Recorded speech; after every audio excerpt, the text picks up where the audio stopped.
കൊല്ലം taluk NSS വനിതാ യൂണിറ്റിന്റെ ആഭിമുഖ്യത്തിൽ തിരുവാതിര മത്സരം സംഘടിപ്പിച്ചു. NK പ്രേമചന്ദ്രൻ MP വിജയികൾക്കുള്ള സമ്മാനം വിതരണം ചെയ്തു.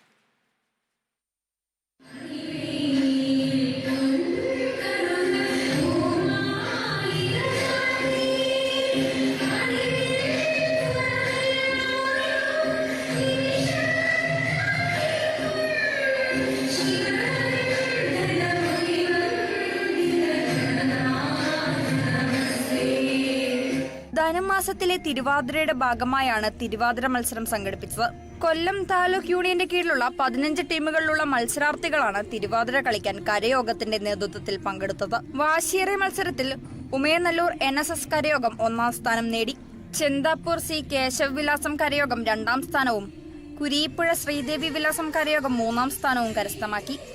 ഓരോ ടീമും മികച്ച നിലവാരം പുലർത്തിയതിനാൽ മാർക്ക് നൽകുന്നതിൽ ജഡ്ജസിനും ആശയക്കുഴപ്പമുണ്ടായി. വിജയികൾക്കുള്ള സമ്മാനം പ്രേമചന്ദ്രൻ MP വിതരണം ചെയ്തു. കേരള വിഷൻ ന്യൂസ്, കൊല്ലം.